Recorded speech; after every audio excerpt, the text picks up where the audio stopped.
Well, the sell-off in gold and silver continued today.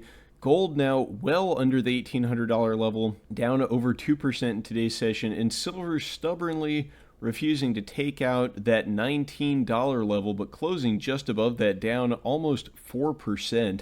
So what's going on? Why do the metals keep selling off? Well, a lot of it does have to do with dollar strength. I mentioned this in a recent video, and the US dollar index continues to strengthen. It's now up over 106. And if you take a look at these two charts, this is the 1-year chart for gold and also for silver.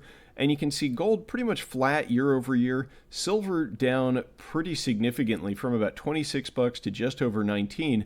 But if you take a look at the same charts but priced in euros, you can see that year over year, gold is actually doing quite well priced in euros, and silver is down as well, but not nearly as much as it is in dollar terms. So that has something to do with it. There's also the ongoing fear of recession.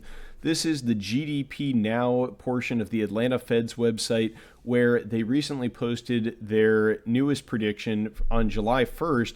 They revised down their prediction for Q2 GDP to negative 2.1%. That's their forecast.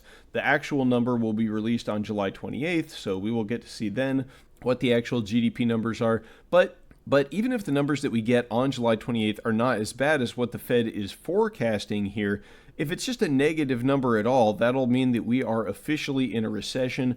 And so this is driving a sell-off in a number of assets, not just precious metals. Today, all of the major stock indexes were deeply in the red. And then around the middle of the session, they sort of had this miraculous recovery where they all managed to close either green or just flat on the day. And I don't know, it seemed to me that reeks a little bit of the plunge protection team coming in. It was a very unusual reversal right in the middle of the trading session. Everything that had been selling off so hard on these recession fears managed this miraculous rally. So I suspect that there might be some intervention going on in the stock market. And also, speaking of intervention, the Fed is supposed to be embarking on quantitative tightening. But the action in the 10-year bond yield indicates that might not be what is happening. From a high of 3.48 on June 14th, the yield on the 10-year bond has collapsed down to 2.8. And so that means that some actor was in the market actively buying these 10-year bonds, driving the rate down. And I have a hard time believing that it's retail investors buying this stuff up when inflation is at 8.6%. Who wants to get a guaranteed yield of 2.8% over the next 10 years? It doesn't make a lot of sense. So I suspect that the Fed is back in the market, perhaps doing a little bit of asset purchasing to try to get control of that yield. And seeing market action like this is just one of the reasons that today's pullback in the precious metals doesn't bother me one bit. I have a very strong conviction that gold and silver will ultimately be the beneficiary of the loose monetary policy and the asset purchases and the debt monetization that has been ongoing by the Federal Reserve.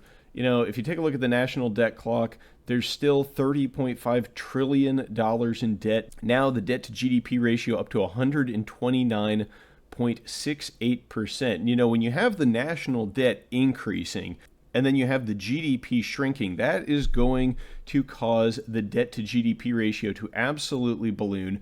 And, all of this, it's just mathematically impossible to pay off. And that's why I still have a very strong conviction that gold and silver will ultimately move much higher. So, these pullbacks, I'm not a weak hand at all. I've never sold any silver. I have no intention of selling silver at today's prices.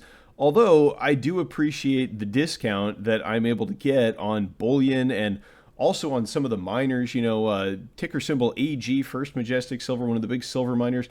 They were down over 10% today. I actually bought another 100 shares of that mine. This isn't financial advice or a recommendation, but it just seems so cheap. A year ago, if you wanted to buy 100 shares of First Majestic Silver, you'd be paying $1,400. But today, you can get the same shares for $686. The amount of metal that First Majestic Silver has in the ground in their reserves has not changed. It's the same amount of silver. You're just getting it at more than a 50% discount to what you were paying for that silver last year. So, these are just screaming buys to me. And, could things drop further? Yeah, of course. This pullback is the market behaving irrationally, I think. Investors are throwing out the baby with the bathwater. I mean, I don't know what it is. Maybe they're convinced that the Fed is going to get inflation under control, but pretty soon I'm sure that the Fed is going to reverse policy. It's not going to take too much more economic pain before the Fed comes under tremendous pressure from politicians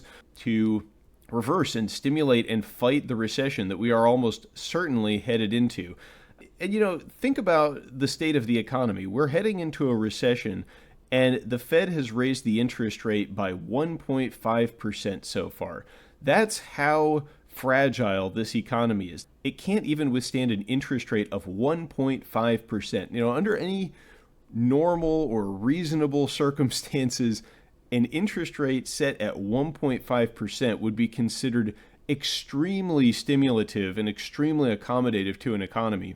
So when you have an economy that is dipping into recession on 1.5% interest rates, you have a tremendous systemic problem. And the problem is that the Fed cannot raise the rates anymore without triggering more and more economic pain. And I mean, I don't know what they're going to do at the next FOMC. Maybe they'll keep raising rates for a little bit, but when it starts to really manifest in pain for investors and for homeowners and for anybody who has all of these assets that are vulnerable to all of the air coming out of these bubbles, the Fed's going to go right back to doing their favorite activity, which is stimulating and printing money. And I suspect they may already be doing it. When you take a look at that 10-year yield, they're supposed to be embarking on quantitative tightening. They should be selling bonds onto the market. And you would think that would put some upward pressure on the yield. But nope, we're seeing the yield fall in a very big way. So to the extent that the Fed ever begins quantitative tightening, I think it'll be a short-lived phenomenon because it is going to create a lot of economic pain as the Fed tries to fight inflation as we head into this recession. And what they're ultimately going to do, they're going to end up cutting rates, they're going to end up stimulating, they're going to end up pivoting. We'll probably get some kind of crisis, some kind of black swan before that happens, because there will need to be some kind of crisis for the Fed to be able to have an excuse to stimulate. But that's what's coming down the road. And in addition to all of these internal forces acting on the dollar, which are ultimately going to lead to it being devalued, there's also threats like this, Russia and China brewing up a challenge to dollar dominance by creating a new reserve currency. This was a story from Business Insider published a couple of weeks ago, June 24th, and it details how the BRICS nations are designing a alternative world reserve currency, something as an alternative to the dollar. And, will this alternative reserve currency that the BRICS nations, that's Brazil, Russia, India, China, and South Africa, are they going to successfully create a rival to the dollar right away?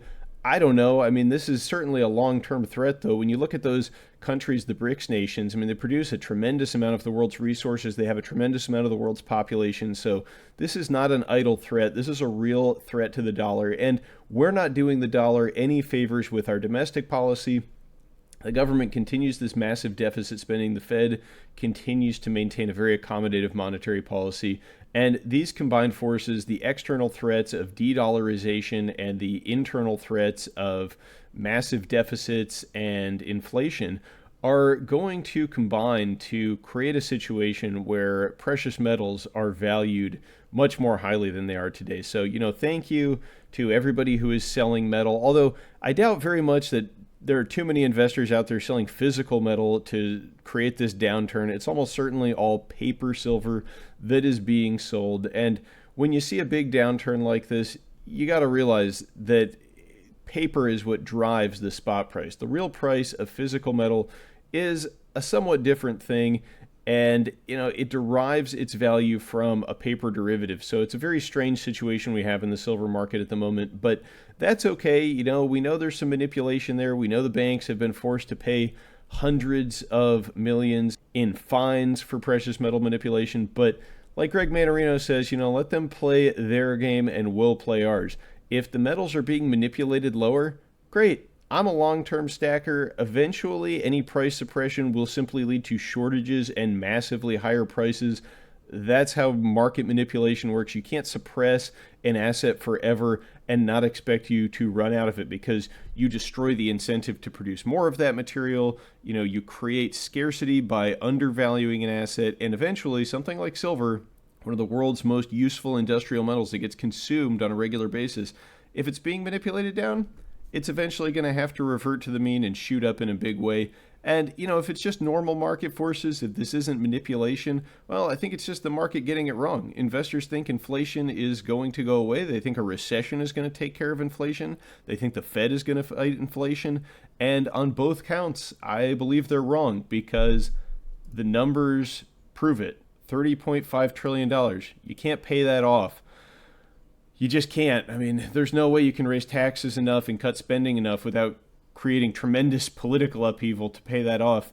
And you can't default because that would mean instantaneously losing the dollar status as the world reserve currency. So that would create a tremendous problem. So what's the alternative? Well, you can pay that debt back in devalued dollars. But before you do that, you got to devalue the currency. And when that happens, that gold and silver chart in dollars is going to start looking a lot more like these gold and silver charts in euros, but in a much, much bigger way.